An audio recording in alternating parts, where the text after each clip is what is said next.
তার এক পুরনো সঙ্গী প্রতি কয়েকদিন পর পর নিজের ভাগ্নি জেসিকে নিয়ে সমুদ্রের ধারে আসতো। জেসি নিজেই একটা ছোট বোট চালিয়ে তীরে পৌঁছাতো এবং মাইকেলের দরজার সামনে খাবার এবং প্রয়োজনীয় জিনিসপত্র রেখে দিত। কিন্তু একদিন জিনিসপত্র দিয়ে ফেরার সময় হঠাৎ ভয়ঙ্কর ঝড় শুরু হয়ে যায়। ফেরার পথে জেসি পানিতে পড়ে যায়।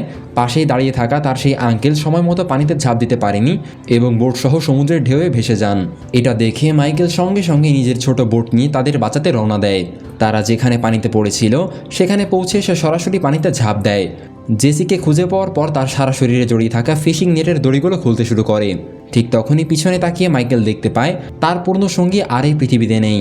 আর কোনো উপায় না দেখে মাইকেলকে প্রথমে জেসিকে বাঁচাতে হয়। বোটে তোলার পরে মাইকেল জেসির পেট থেকে সমুদ্রের সব পানি বের করে দেয় এবং তাকে তার ঘরে নিয়ে আসে। কিছুক্ষণ পরে যখন জেসির জ্ঞান ফিরে আসে তখন মাইকেল তাকে জানায় যে তার আঙ্কেল আর বেঁচে নেই। ছোটবেলা থেকেই মা বাবাহীন জেসি এবার সত্যি সত্যি পুরোপুরি এতিম হয়ে গেল। জেসির পায়ের ক্ষতস্থানের ইনফেকশন ছড়িয়ে পড়তে দেখে মাইকেল বোট নিয়ে সরাসরি শহরের দিকে রওনা হয়। সে জানত MI6-এর কাছে অত্যন্ত শক্তিশালী একটা স্মার্ট ইন্টেলিজেন্ট সিস্টেম রয়েছে। সে যদি কোনো ক্যামেরাতে ধরা পড়ে তাহলে নিশ্চিত তার পেছনে MI6-এর লোক লেগে যাবে এবং তাকে মেরে ফেলবে। তাই মেডিকেল স্টোরে যাওয়ার সময় সে খুব সাবধানে সব ক্যামেরা এড়িয়ে চলে। এমনকি টাকা দেওয়ার সময়ও সে নিজের পিঠ ঘুরিয়ে রাখে যাতে তার মুখ ক্যামেরার দিকে না আসে। এরপরে সে একটা জামা কাপড়ের দোকানে যায় এবং জেসির জন্য দ্রুত কিছু পরিষ্কার কাপড় কিনে নেয়। সব কিছুই একদম সেফ মনে হচ্ছিল, কিন্তু কে জানতো যে বাইরে বের হওয়ার সময় দরজার সামনে দাঁড়িয়ে থাকা কয়েকজন মেয়ে ভিডিও কল করছিল। তাদের ক্যামেরাতে মাইকেলের একটা ঝলক মাত্র ধরা পড়ে এবং পরের মুহূর্তেই MI6-এর কম্পিউটারের কাছে অ্যালার্ম বেজে ওঠে। একজন অপারেটর তার আই স্ক্যান মিলিয়ে দেখে এবং সঙ্গে সঙ্গে সব তথ্য কমান্ড সেন্টারে পাঠিয়ে দেয়। সেখানে থাকা বস দেখতে পায় যে সিস্টেম মাইকেলকে একজন ওয়ান্টেড ব্যক্তি হিসেবে চিহ্নিত করেছে, যাকে যে কোনো মূল্যে হত্যা করা জরুরি। এক মুহূর্তও দেরি না করে বস সবচেয়ে কাছের আলফা টিমকে মাইকেলকে ঘিরে শেষ করে দেওয়ার অর্ডার দেয়। এদিকে স্টিফেন তখন প্রাইম মিনিস্টারের সঙ্গে দেখা করছিল। আসলে স্টিফেন ছিল MI6-এর সাবেক বস। কিছু অবৈধ কাজের কারণে তার বিরুদ্ধে কেস চলছিল। তাই প্রাইম মিনিস্টার তাকে পরামর্শ দিচ্ছিলেন যে সে যেন শান্তিতে নিজের রিটায়ারমেন্ট জীবন কাটায়। স্টিফেন মুখে রাজি হলেও তার মাথায় অন্য কিছুর পরিকল্পনা চলছিল। অন্যদিকে মাইকেলের বিন্দুমাত্র ধারণা ছিল না যে তার পরিচয় ফাঁস হয়ে গিয়েছে। সে আহত জেসির ক্ষতস্থান নতুন করে ব্যান্ডেজ করে দেয় এবং পরে পরার জন্য নতুন কাপড় এগিয়ে দেয়। রাতে সবকিছুই একদম স্বাভাবিক মনে হচ্ছিল। তারা দুজনে খাবার খাচ্ছিল, কিন্তু হঠাৎ মাইকেলের মনে সন্দেহ জাগে। সে সঙ্গে সঙ্গে উঠে বাইনাকুলার হাতে সমুদ্রের দিকে তাকায়, আর সত্যি একটা স্পিড বোটে প্রচণ্ড গতিতে তাদের দিকে এগিয়ে আসছিল। মাইকেল দ্রুত নিজের কাপড় পরে নেয়, তারপর জেসিকে বাথরুমে লুকিয়ে থাকতে বলে এবং কোনো অবস্থাতেই বাইরে বের হতে নিষেধ করে দেয়। এটুকু বলে সে হাতে ছুরি নিয়ে ঘর থেকে বাইরে বেরিয়ে যায়। বাইরে বেরিয়ে মাইকেল দেখল আলফা টিম ইতিমধ্যে মাটিতে নেমে এসেছে। সে কোনো তাড়াহুড়ো না করে একটা রশির কাছে গিয়ে হাতে থাকা নিজের ছুরি নিয়ে প্রস্তুত হয়ে দাঁড়ালো। নিচে আলফা টিমের সবাই নাইট ভিশন গগলস পরে ধীরে ধীরে আক্রমণের পজিশন নিচ্ছিল। ঠিক সুযোগ বুঝে মাইকেল রশি কেটে দিল। সঙ্গে সঙ্গে একটা বিশাল পাথর প্রচণ্ড গতিতে তাদের দিকে গড়িয়ে পড়ল। এরপর একটা ট্র্যাপ নেটের উপরে উঠে একজনকে আটকে ফেলল এবং তাকে টেনে সোজা সমুদ্রের মধ্যে নিয়ে গেল। তারপর মাইকেল দ্রুত কারেন্টের মেইন সুইচ চালু করে দিল, আর চারদিকে হঠাৎ আলো জ্বলে উঠল। এতে পুরো আলফা টিম বাধ্য হয়ে নিজেদের নাইট ভিশন গগলস খুলে ফেলল। কিন্তু জায়গাটা সম্পর্কে আলফা টিমের কোনো ধারণাই ছিল না, তাই যত লোকই আসুক না কেন শেষ পর্যন্ত সবাই মারা পড়বে। এদিকে আলফা টিমের সদস্যরা একটা ছায়া দেখতে পেয়ে একে একে তার উপরে উঠতে শুরু করে। প্রথম ব্যক্তি উপরে উঠে ঠিকমতো ঘুরে দাঁড়াতেও পারেনি, তার আগে মাইকেল তার মাথায় একটা কেরোসিন ল্যাম্প ছুঁড়ে মারে। এরপর একটা ফ্লেয়ার গান দিয়ে গুলি করতেই লোকটি মুহূর্তের মধ্যেই আগুনে পড়ে ছাই হয়ে যায়। এর ঠিক পরেই দ্বিতীয় ব্যক্তি উপরে উঠে আসে, কিন্তু তার পা ঠিকমতো মাটিতে পড়ার আগে মাইকেল তাকে আবার নিচে পাঠিয়ে দেয়, যেখান থেকে সে উঠে এসেছিল। অন্যদিকে একজন হামলাকারী বাড়ির দরজা পর্যন্ত পৌঁছে যায়, কিন্তু ঘরে ঢুকতেই মাইকেলের কুকুর তাকে কামড়ে ধরে। লোকটি গুলি করে কুকুরটাকে সেখানে মেরে ফেলে। এরপর অনেক খোঁজাখুঁজির পরে সে বাথরুমে ঢুকে জেসিকে খুঁজে বের করে। তারপর জেসিকে কিডন্যাপ করে নিয়ে যাওয়া হচ্ছিল। ঠিক সেই সময় মাইকেল একটা লোহার হুক ব্যবহার করে আরেকজনকে ফাঁদে ফেলে, তবে সে তাকে সঙ্গে সঙ্গে হত্যা করেনি, বরং ছাদের একটা বিমের সঙ্গে ঝুলিয়ে রাখে। যখন বাকি সঙ্গীরা তার ঘরের ভেতরে ঢোকে তখন মাইকেল তাদের ঠিক পিছনেই লুকিয়েছিল। সুযোগ বুঝে সে ছুরি দিয়ে এমন একটা শক্তিশালী অ্যাটাক করে যে লোকটি ঘটনাস্থলেই মারা যায়। সব হামলাকারীকে শেষ করার পর হঠাৎ মাইকেল জেসির চিৎকার শুনতে পায়। সে দ্রুত মাটি থেকে একটা গান তুলে নেয়। প্রথম বুলেটটি হামলাকারীর পায়ে করে, আর দ্বিতীয় বুলেটটি সোজা তার মাথায় গিয়ে লাগে। মাইকেল একটা অতিরিক্ত বুলেটও নষ্ট করলো না। এরপরে সে দ্রুত দৌড়ে গিয়ে সেখানে পৌঁছে যায়, কিন্তু মৃতদেহে লাগানো ক্যামেরায় তার মুখ রেকর্ড করে ফেলে। মাইকেল সঙ্গে সঙ্গে লাশটিকে উল্টিয়ে দেয় এবং তার শরীর থেকে সব ধরনের গ্যাজেট খুলে ফেলে। সে জেসিকে নিয়ে কিছুক্ষণ সেখানে অপেক্ষা করতে বলে এবং নিজের কুকুরকে সঙ্গে নেওয়ার জন্য আবার ঘরের ভেতরে ফিরে যায়, কিন্তু সে ভাবতেই পারেনি যে তার কুকুরটি আর পৃথিবীতে বেঁচে নেই। এখন যেহেতু তাদের পরিচয় ফাঁস হয়ে গিয়েছে, তাই আর লুকিয়ে থাকার কোনো মানেই ছিল না। তাই মাইকেল নিজের এক ঘনিষ্ঠ বন্ধুকে ফোন করে দেখা করার সময় আর জায়গা ঠিক করে নেয় এবং জেসিকে নিয়ে লাইট হাউস ছেড়ে বেরিয়ে যায়। এদিকে MI6-এর কমান্ড সেন্টারের সদ্য ঘটে যাওয়া ঘটনাটি দেখে সবাই হতবাক হয়ে যায়। নিজের মিশন সম্পূর্ণ করার জন্য বস তার লোকদেরকে বলে ঘটনাস্থলে সবচেয়ে কাছাকাছি যে অ্যাক্টিভ এজেন্ট আছে তাকে কাজে লাগাতে এবং তাকে মাইকেলকে খুঁজে শেষ করে দেওয়ার জন্য অর্ডার দেওয়া হয়। এরপর বস একা মেইন সার্ভার রুমে যায়। সেখানে বসে থাকা কম্পিউটার অপারেটর তাকে জানায় যে আগে যে টেরোরিস্ট আইডেন্টিটি দেখানো হয়েছিল সেটা পুরোপুরি ভুয়া ছিল। কেউ গোপনে কম্পিউটারের কোড বদলে দিয়েছে যাতে মাইকেলের ছবি আসা মাত্রই সিস্টেম স্বয়ংক্রিয়ভাবে তাকে আতঙ্কবাদী হিসেবে দেখায়। আসলে মাইকেল ছিল একজন টপ ক্লাস এজেন্ট। এটা শুনে বস পুরোপুরি অবাক হয়ে যায়। সে বুঝতেই পারছিল না এমনটা কেন করা হয়েছে। সে কম্পিউটার অপারেটরকে পুরো বিষয়টি গভীর তদন্ত করতে বলে যাতে জানা যায় এর পেছনে কার হাত রয়েছে। তারপর সে বাইরে এসে কমান্ড সেন্টারে সবাইকে জানিয়ে দেয় যে মাইকেলকে জীবিত ধরতে হবে, কোনো অবস্থাতেই তাকে মারা যাবে না। কিন্তু তার একটু ধারণা ছিল না যে তার সব পরিকল্পনা আগেই স্টিফেনের স্ক্রিনে একের পর এক লাইভ দেখানো হচ্ছিল। স্টিফেন যখন দেখলো যে MI6-এর একটা নতুন এজেন্ট পাঠিয়েছে, তখন সে তাকে একটা গোপন মেসেজ পাঠায় যেটাতে লেখা ছিল, আমি তোমার সবচেয়ে বড় বস আর তোমাকে শুধু আমার অর্ডারই মানতে হবে। এজেন্টের উত্তর পাওয়ার পরে স্টিফেন সঙ্গে সঙ্গে মাইকেল এবং জেসি দুজনকে হত্যা করার অর্ডার দেয়। এদিকে মাইকেল এবং জেসি সমুদ্রের তীরে পৌঁছে যায়। সেখানে তারা কাছের একটা বাড়ির সামনে একটা গাড়ি দাঁড়িয়ে থাকতে দেখে। নিরাপত্তার জন্য মাইকেল নিজের বন্দুকটি জেসির হাতে দিয়ে তাকে বাইরে অপেক্ষা করতে বলে আর সে নিজেই গাড়ির চাবি খুঁজতে বাড়ির ভেতরে ঢুকে পড়ে। কিন্তু হঠাৎই খোঁজাখুঁজির সময় একটা ছোট ছেলে তার সামনে চলে আসে আর তারপর পরই ছেলেটির বাবা একটা বন্দুক তাক করে দরজার সামনে এসে দাঁড়ায়। মাইকেল কোনো নতুন ঝামেলায় জড়াতে চাইছিল না, কিন্তু ঠিক তখনই জেসি হাতে বন্দুক নিয়ে সেখানে পৌঁছে যায়। দুই পক্ষের অস্ত্রের পার্থক্য দেখে লোকটির আর কোনো উপায় রইল না। বাধ্য হয়ে জেসির কথা মতো সে মাইকেলের ক্ষতস্থানে সেলাই করতে শুরু করে। কিন্তু তারা বাড়ি থেকে বাইরে বের হওয়ার আগে লোকটির ছেলে বলে ফেলে যে সে পুলিশকে ফোন করে খবরটি দিয়ে দিয়েছে। বাইরে পুলিশ সাইরেনের শব্দ শুনে মাইকেল জানালা দিয়ে তাকায়।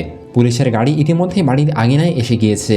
কমান্ড সেন্টারে এই খবর পৌঁছাতেই তারা সঙ্গে সঙ্গে স্থানীয় পুলিশকে এই অভিযানে অংশ না নেওয়ার নির্দেশ দেয়। কিন্তু ঘটনাস্থলে থাকা পুলিশ সেই নির্দেশের কোনো গুরুত্বই দিল না। বাড়ির লোকটি বাইরে কি হচ্ছে দেখতে দরজার কাছে এগোতেই হঠাৎ একটা বুলেট এসে তার মাথা ভেদ করে দেয়। এদিকে সেই এজেন্টও ঘটনাস্থলে পৌঁছে গিয়েছিল। সে পুলিশদের লক্ষ্য করে ফায়ার করছিল। মাইকেল ছোট ছেলেটিকে শান্ত করে বলল, এখানে বসে থাকবে, কোনো অবস্থাতেই নড়বে না। এরপর সে নিজের বন্দুক তুলে নিয়ে সোজা বাইরের দিকে এগিয়ে যায়। একজন পুলিশ অফিসার ভেতরে ঢুকতেই মাইকেল সোজা তার পায়ে একটা জোরালো লাথি মারে। ঠিক তখনই আরেকজন পুলিশ অফিসার এসে মাইকেলের উপরে হামলা চালায়, কিন্তু মাইকেল একাই দুজন পুলিশ অফিসারকে ঘায়েল করে দেয়। এরপর সে জেসির হাত ধরে দ্রুত তাকে নিয়ে বাড়ির বাইরে বেরিয়ে যায়। কিন্তু ঠিক তখনই আরেকজন পুলিশ অফিসার সেখানে উপস্থিত হয়। মাইকেল কোনো সুযোগ না দিয়ে সোজা তার মাথায় একটা শক্তিশালী পাঞ্চ মারে। এর আঘাতে পুলিশ অফিসার মাটিতে লুটিয়ে পড়ে। এরপর তার পকেট থেকে প্রয়োজনীয় কিছু জিনিসপত্র নিয়ে মাইকেল সেখান থেকে দ্রুত বেরিয়ে যায়। এরপর আর একজন পুলিশ অফিসার তার সামনে এসে দাঁড়ায়। মাইকেল সঙ্গে সঙ্গে একটা পেপার স্প্রে বের করে তার মুখে স্প্রে করে দেয়। এতে পুলিশ অফিসার যন্ত্রণায় ছটফট করতে থাকে। এরপরে সে আরও কয়েকজন পুলিশ অফিসারকে লেজার গান ব্যবহার করে আঘাত করে এবং তাদের ওয়েপন কেড়ে নেয়। কমান্ড সেন্টার যখন এসব দেখতে পেল, তখন তারা দ্রুত ঘটনাস্থলে থাকা নিজেদের এজেন্টের সঙ্গে যোগাযোগ করার চেষ্টা করে। কিন্তু তারা জানতো না যে সেই এজেন্ট অনেক আগেই নিজের ফোন এবং সব কমিউনিকেশন বন্ধ করে রেখেছে। অন্যদিকে এসব নিয়ে মাইকেলের কোনো মাথা ব্যথাই ছিল না। সে একটা পুলিশের গাড়ি নিয়ে সর্বোচ্চ স্পিডে সেখান থেকে বেরিয়ে যায়। কিন্তু শুরুর রাস্তায় পৌঁছাতেই সেই এজেন্টও তাকে পেছন থেকে ধাওয়া করতে শুরু করে। পেছনে থাকা এজেন্ট হাল না ছেড়ে পরপর দুটি বুলেট ছোড়ে, কিন্তু তাতেও যখন কোনো কাজ হলো না, তখন সে এক্সিলারেটরে পুরোপুরি চাপ দিয়ে ধরে এবং নিজের গাড়ি দিয়ে মাইকেলের গাড়ির পেছনে জোরে ধাক্কা মারে। কিন্তু সেই ধাক্কায় মাইকেলের গাড়িতে তেমন কোনো ক্ষতি হচ্ছিল না। মাইকেল তার সঙ্গে অযথা সমস্যায় জড়াতে চাইছিল না, তাই সে নিজের গাড়ি অন্য একটা রাস্তায় ঘুরিয়ে নেয়। এরপর শুরু হয় দুজনের মধ্যে এক ভয়ঙ্কর কার রেস। যখন মাইকেল বুঝতে পারলো পেছনের এজেন্ট অনেকটাই অস্থির হয়ে পড়েছে, তখন সে হঠাৎ নিজের গাড়ি জোরে ব্রেক করে স্পিড কমিয়ে দেয়। পরের মুহূর্তেই আবার স্পিড বাড়িয়ে দিয়ে নিজের গাড়ি দিয়ে এজেন্টের গাড়ির পেছনে প্রচণ্ড ধাক্কা মারে। সে থামেনি যতক্ষণ না এজেন্টের গাড়ি পুরোপুরি নিয়ন্ত্রণ হারিয়ে ভয়াবহভাবে বিধ্বস্ত হয়ে যায়। কিছুক্ষণ পরে মাইকেল নিজের গাড়ি একটা কাঠের ফ্যাক্টরির ভেতরে নিয়ে যায়। সেখানে সে এবং জেসি অন্য একটা গাড়ি নেওয়ার জন্য নিচে নেমে পড়ে। অন্যদিকে সেই এজেন্ট মারা যায়নি, তবে এই ঘটনায় তাকে ভয়ঙ্কর অপমানের মুখোমুখি হতে হয়েছিল। রাগে সে হাতে বন্দুক নিয়ে রাস্তা দিয়ে যাওয়া এক অচেনা মানুষের গাড়ি ছিনতাই করার চেষ্টা করে, কিন্তু কে জানতো কিছুক্ষণের মধ্যেই পেছন থেকে একটা পুলিশের গাড়ি এসে পড়বে। সেই এজেন্ট তখন আগেই রাগে উন্মাদ হয়েছিল। সামনে পুলিশের গাড়ি আসতে দেখে সে এক মুহূর্ত না ভেবে তাদের উপরে ফায়ার করে দেয় এবং মুহূর্তের মধ্যেই সে সবাইকে মেরে ফেলে। এদিকে MI6-এর বস স্ক্রিনে মাইকেলকে দেখে গভীর চিন্তায় ডুবে যায়। সে সঙ্গে সঙ্গে সাবেক বস স্টিফেনকে স্টিফেনকে ফোন করে জানতে চায় মাইকেলের আসল গল্পটা কি। স্টিফেন খুব কৌশলে কথার মোড় ঘুরিয়ে বলে একবার এক সিক্রেট মিশনে মাইকেল আদেশ অমান্য করেছিল।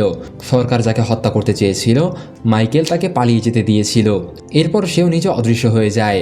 স্টিফেন আরও বলে মাইকেল খুবই বিপজ্জনক একজন মানুষ, এখন যেহেতু তার অবস্থান জানা গেছে তাই সর্বশক্তি দিয়ে তাকে শেষ করতেই হবে। কিন্তু বস পুরোপুরি স্টিফেনের কথায় বিশ্বাস করতে পারল না। ফোন কেটে দেওয়ার পরে সে কম্পিউটার অপারেটরের কাছে গিয়ে একটা পেন ড্রাইভ নিয়ে আসে। সেটা খুলতে সেই মিশনের ফাইল সামনে আসে যেখানে স্টিফেনের নির্দেশে মাইকেল কাজ করছিল। ফাইল থেকে জানা যায় মাইকেল ইরানের একজন সায়েন্টিস্টকে হত্যা করেনি, কারণ সেই সায়েন্টিস্ট স্বেচ্ছায় নিউক্লিয়ার ওয়েপনের ব্লুপ্রিন্ট সরকারের হাতে তুলে দিয়েছিল। শুধু তাই নয়, মাইকেল তাকে নিরাপদে সেখান থেকে বেরিয়ে যেতে সাহায্যও করেছিল। এসব তথ্য দেখার পরে বস আরও নিশ্চিত হয়ে পড়ে যে মাইকেলকে এভাবে হত্যা করা যাবে না, যে কোনো মূল্যে তাকে জীবিত ধরে এনে ইন্টারোগেশন করতে হবে। কিন্তু তার বিন্দুমাত্র ধারণা ছিল না তার প্রতিটি পদক্ষেপ উপরে লাগানো ক্যামেরাতে রেকর্ড হয়ে যাচ্ছে। এসব দেখে স্টিফেন খুব হতাশ হয়ে পড়ে। সে মনে মনে ভাবতে থাকে এই নতুন এজেন্টদের দিয়ে নিজের পরিকল্পনা বাস্তবায়ন করা সত্যিই খুব কঠিন। এদিকে মাইকেল এবং জেসি সেই বন্ধুর কাছে পৌঁছে যায় যার সঙ্গে মাইকেল আগে থেকে কথা বলেছিল। যখন মাইকেল রিটায়ারমেন্ট নিয়েছিল তখন এই বন্ধুই আসলে পরিচয় গোপন করতে সাহায্য করেছিল, আর সেই কারণে মাইকেল যেন পুরো পৃথিবীর চোখে সম্পূর্ণ আড়াল হয়ে গিয়েছিল।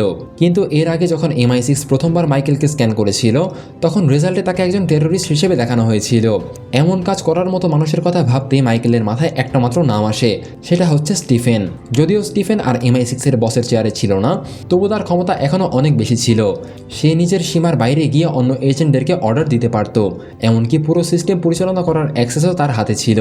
তাই মাইকেল বুঝে গেল এখন আর লুকিয়ে থাকার কোনো পথ নেই। এই সমস্যার একটাই সমাধান ছিল, স্টিফেনকে মেরে ফেলা। সেই কারণে মাইকেল আর জেসিকে নিজের সঙ্গে রাখতে চাইছিল না, কারণ সে তার নিরাপত্তার কোনো গ্যারান্টি দিতে পারছিল না। কিন্তু সাম্প্রতিক সেই রক্তক্ষয়ী লড়াইগুলোর পর জেসির সঙ্গে মাইকেলের এক গভীর সম্পর্ক হয়ে গিয়েছিল। মাইকেলকে ছাড়া সে আর কাউকে একটুও বিশ্বাস করতে পারত না। সবচেয়ে বড় সমস্যা ছিল মাইকেলের সেই বন্ধুর ক্যান্সার হয়েছিল, তাই জেসির দেখাশোনা করার মতো অবস্থায়ও সে মোটেও ছিল না। বাধ্য হয়ে তার বন্ধু শুধু আড়াল থেকে সামান্য সাপোর্ট দেওয়ার কাজই করতে পারত। কথা শেষ করে তার বন্ধু বাইরে বেরিয়ে যায় পরবর্তী প্রস্তুতি নেওয়ার জন্য। এদিকে মাইকেল যখন ঘরের ভেতরে জেসিকে ডাকতে যায় তখন সে হঠাৎ কিছু অস্বাভাবিক শব্দ শুনতে পায়। সে সঙ্গে সঙ্গে জেসিকে ঘরের এক কোণে লুকিয়ে থাকতে বলে, এরপরে পাশে পড়ে থাকা একটা লোহার টুল হাতে নিয়ে দরজার পেছনে লুকিয়ে পড়ে। বাইরে থাকা এজেন্টও মোটেও কোনো সাধারণ লোক ছিল না।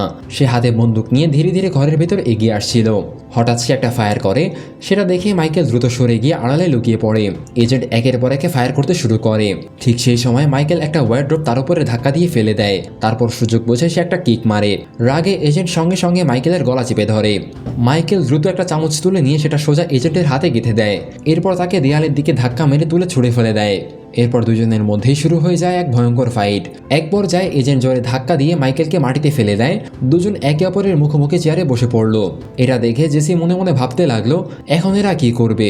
ঠিক তখনই এজেন্ট একটা ছুরি বের করলো আর মাইকেল হাতে তুলে নিল একটা কাঠের টুকরো। পরের মুহূর্তেই তারা দুজন একে অপরের উপরে ঝাঁপিয়ে পড়ল। মাইকেল সুযোগ বুঝে কাঠের একটা টুকরো সোজা এজেন্টের পেটে ঢুকিয়ে দিল। তারপর একটা প্রচন্ড কিক মারতে সে মাটিতে পড়ে গেল। শেষ মুহূর্তে এজেন্ট আবারও মাইকেলকে চেপে ধরতে সক্ষম হয়, কিন্তু ঠিক তখনই জেসি হাতে থাকা বন্দুক নিয়ে এজেন্টের দিকে তাক করে দাঁড়ায়। সুযোগ বুঝে মাইকেল এবং জেসি সঙ্গে সঙ্গে সেখান থেকে পালিয়ে যায়। বাইরে বেরিয়ে তারা দ্রুত একটা গাড়িতে উঠে সেখান থেকে বেরিয়ে পড়ে। পেছনে পড়ে থাকা আহত এজেন্ট শুধু কয়েকটি বুলেট ছুটতেই সক্ষম হয়। অল্প সময়ের মধ্যে স্টিফেন খবর পেয়ে যায় যে মিশন আবারও ব্যর্থ হয়েছে। সে সঙ্গে সঙ্গে আরও এজেন্ট পাঠানোর অর্ডার দেয়, কারণ যে কোনো মূল্যে তার মাইকেলের মৃতদেহ দরকার ছিল। এদিকে মাইকেল নিজের বন্ধুকে শেষ বিদায় জানিয়ে জেসিকে নিয়ে গাড়ি চালিয়ে লন্ডনের উদ্দেশ্যে রওনা হয়। সে খুব ভালো করেই জানতো স্টিফেন তার শত্রুদের কোনো অস্তিত্ব পৃথিবীতে বাঁচিয়ে রাখে না। জেসির আঙ্কেল ছিল মাইকেলের পুরনো সহকর্মী। তারা দুজনেই একসময় স্টিফেনের হয়ে কাজ করত। এবার যখন স্টিফেন মাইকেলকে হত্যা করতে চাইছে, সেহেতু এটা নিশ্চিত যে জেসিকেও সে বাঁচিয়ে রাখবে না। তাই মাইকেলের প্রথম লক্ষ্য ছিল জেসিকে কোনো সম্পূর্ণ নিরাপদ জায়গায় পৌঁছে দেওয়া। রাতে তারা একটা নাইট ক্লাবের দরজায় পৌঁছায়। ইচ্ছা করেই তারা নিজেদের মুখ সবার সামনে দেখায়। এমনকি মাইকেল দরজায় দাঁড়িয়ে থাকা বাউন্সারকেও ভালোভাবে মারধর করে। এরপর তারা শান্তভাবে নাইট ক্লাবের ভেতরে ঢুকে পড়ে। এতে স্টিফেন সঙ্গে সঙ্গে তাদের অবস্থান সম্পর্কে জেনে যায়। সে এক মুহূর্তও দেরি না করে নিজের ঘাতক এজেন্টদের একটা টিম পাঠিয়ে দেয় মাইকেল এবং জেসিকে হত্যা করার জন্য। কিন্তু এই সিদ্ধান্তই শেষ পর্যন্ত স্টিফেনের সবচেয়ে বড় ভুলে প্রমাণিত হয়। MI6 এর কম্পিউটার অপারেটর আগেই স্টিমে একটা ট্র্যাপ বসিয়ে রেখেছিল, যাতে বাইরের কেউ নিজের ক্ষমতার সীমা ছাড়িয়ে সিস্টেম ব্যবহার করার চেষ্টা করলে তার পরিচয় সঙ্গে সঙ্গে ধরা পড়ে। আর সেই ট্র্যাপের কারণেই পর্দার আড়ালে লুকিয়ে থাকা সে আসল মাস্টার মাইন্ড স্টিফেনের পরিচয় প্রকাশ হয়ে যায়। সবকিছু বুঝে বসের কাছেও আগের পুরো ঘটনার রহস্যগুলো পরিষ্কার হয়ে যায়।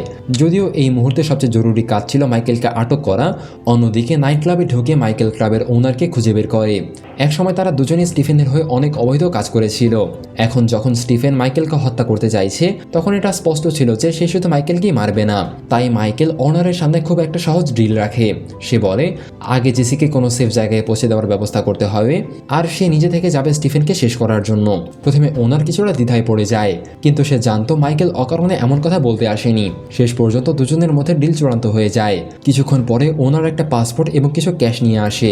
সে জানায় মাইকেল যখন জেসিকে পোর্ট পর্যন্ত পৌঁছে দেবে তখন সেখান থেকেই একজন লোক এসে তাকে নিয়ে যাবে। কিন্তু ঠিক তখনই স্টিফেনের ঘাতক টিম নাইট ক্লাবের দরজায় এসে পৌঁছে যায়। একই সময় MI6 এর টিমও সেদিকে এগিয়ে আসছিল। মাইকেল দ্রুত জিনিসপত্র নিয়ে জেসিকে সঙ্গে করে বেরিয়ে যাওয়ার প্রস্তুতি নেয়। তারা ড্যান্স ফ্লোর পর্যন্ত পৌঁছাতেই মাইকেল স্টিফেনের লোকদের দেখতে পায়। সে কোনো তাড়াহুড়ো না করে একজন বাউন্সারকে নিজের শিল্ড হিসেবে ব্যবহার করে। বিশাল দেহে বাউন্সার মাটিতে পড়ে যেতেই মাইকেল সামনে থাকা একজনের পিস্তল কেড়ে নিয়ে তার উরু ভেদ করে একটা বুলেট ছুঁড়ে মারে।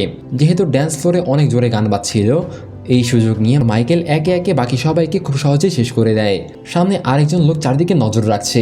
মাইকেল জেসিকে এক কোণে অপেক্ষা করতে বলে, তারপর ধীরে ধীরে লোকটির কাছে গিয়ে গুলি করে তাকে চিরতরে শেষ করে দেয়। বারবার পালিয়ে বাঁচার চেষ্টা করলেও শেষ পর্যন্ত মাইকেল এবং জেসি শত্রুদের নজরে পড়ে যায়। মুহূর্তের মধ্যেই তারা তাদেরকে ঘিরে ফেলে। পিছু হটার কোনো পথ না দেখে মাইকেল জেসিকে নিয়ে দ্রুত বাথরুমের ভেতরে ঢুকে পড়ে। নিজের সব বুলেট শেষ হয়ে যাওয়ার পরে মাইকেল সুযোগ বুঝে জেসিকে নিয়ে শত্রুদের ফাঁকে দিয়ে আবার বাইরে বেরিয়ে আসে। কিন্তু সামনে শত্রুর সংখ্যা অনেক বেশি হওয়ায় হাতাহাতির এক পর্যায়ে একজন পেছন থেকে ছুরি দিয়ে তার পিঠে আঘাত করে।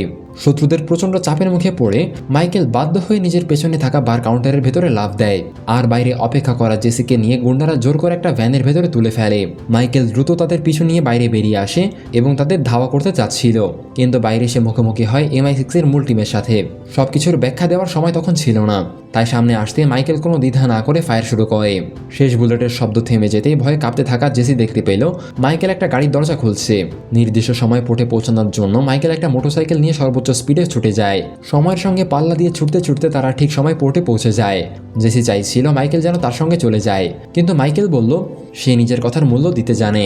বারের ওনার তাকে সাহায্য করেছে, তাই নিজের প্রতিশ্রুতি রক্ষা করতে তাকে স্টিফেনকে শেষ করতেই হবে। জেসি এসব কিছু বুঝতে চাইছিল না। তার কাছে এখন মাইকেল ছিল তার একমাত্র পরিবার। ঠিক তখনই হঠাৎ শুরু হওয়া গান ফায়ার তাদের আর কোনো কথা বলার সুযোগ দিল না। জেসিকে নিরাপদে পাঠিয়ে দেওয়ার পরে মাইকেলের আর কোনো চিন্তা রইল না। এরপর তার পিছু ধাওয়া করে আসা এজেন্টের সঙ্গে কিছুক্ষণ একে অপরের সঙ্গে লক্ষ্য করে ফায়ার চলতে থাকে। লড়াই চলতে থাকে যতক্ষণ না দুজনেরই সব বুলেট শেষ হয়ে যায়। এর আগের দুইবার লড়াইয়ে মাইকেল সেই এজেন্টের জীবন রক্ষা করেছিল, কিন্তু এবার এজেন্টকে এভাবে বারবার নিজের পিছু নিতে দেখে মাইকেল বুঝতে পারলো আর কোনো দয়া দেখানোর সময় নেই। সে এজেন্টকে তুলে সচরে মাটিতে আছাড় মারে। এরপর একটা প্রচন্ড লাথি মারতেই এজেন্ট অনেক দূরে গিয়ে পড়ে। এরপর মাইকেল একটা চেইন তুলে নিয়ে সোজা এজেন্টের মুখে আঘাত করে এবং একের পর এক আঘাত করতেই থাকে। তারপরে আবার চেইন তুলে নিয়ে নির্দয়ভাবে তাকে আঘাত করতেই থাকে। শেষে সে পাইপের চারপাশে চেইন পেঁচিয়ে তাকে একটা শক্তিশালী আঘাত করে এজেন্টের জীবন শেষ করে দেয়। পরের দিন স্টিফেন জানালার পাশে দাঁড়িয়ে নিজের গ্লাসে ড্রিঙ্ক ভরছিল। হঠাৎ উপরে তাকিয়ে সে দেখল যে বাইরে থাকা সব সিকিউরিটি গার্ড ইতিমধ্যেই মারা গিয়েছে। সে মনে মনে বুঝে গিয়েছিল এই হামলা কে করেছে। তাই শান্তভাবে সে অ্যালকোহলের শেষ চুমুক দিয়ে পেছনে ঘুরেই দেখল যে মাইকেল তার সামনে দাঁড়িয়ে আছে। স্টিফেন MI6 থেকে রিটায়ারমেন্ট নিয়েছিল আর এখন সে রাজনীতি করবে। তাই সে নিজের অতীতের সব অপরাধের চিহ্ন মুছে ফেলতে চেয়েছিল। সেই কারণেই অতীতে যারা তার হয়ে অবৈধ কাজ করেছিল তাই সবাইকে একে একে হত্যা করার পরিকল্পনা সে করছিল। 10 বছর আগে মাইকেল চাইলে স্টিফেনকে হত্যা করতে পারত, কিন্তু সে তখন একটা অজ্ঞাত পরিচয় শান্ত জীবন বেছে নিয়েছিল। কিন্তু আজ স্টিফেনের এই বিশ্বাসঘাতকতা দেখে মাইকেল তার আর কোনো অজুহাত শুনতে চাইল না। সে একটি মাত্র গুলি করে স্টিফেনকে চিরতরে শেষ করে দেয়। 3 মাস পরে স্পেনের রোম শহরে একা বসে থাকা জেসি একটা বই পড়ছিল। এদিকে MI6 সবসময় তার উপরে নজর রাখছিল। তারা আশা করছিল জেসির মাধ্যমেই একদিন তারা নিখোঁজ মাইকেলের খোঁজ পেয়ে যাবে। ঠিক তখনই ক্যামেরাটি উপরের দিকে ঘুরিয়ে দেওয়া হয়। এরপর একজন লোক জেসির হাতে একটা পেপার ব্যাগ তুলে দেয়। পেপার ব্যাগের ভেতরে ছিল মাইকেলের ব্যবহৃত চেস পিস। ওই চেস পিস বা দাবার গুটি দেখেই জেসি সঙ্গে সঙ্গে বুঝে যায় যে মাইকেল আবার তার কাছে ফিরে এসেছে। আর এভাবেই সিনেমাটি এখানেই শেষ হয়ে যায়। তো বন্ধুরা, তোমরা যদি এই হিরো সিনেমা আরও দেখতে চাও তাহলে কমেন্টে জেসন লিখো। আর ভিডিওটি লাইক করে চ্যানেলটি সাবস্ক্রাইব করতে ভুলো না। দেখা হবে পরের কোনো ভিডিওতে।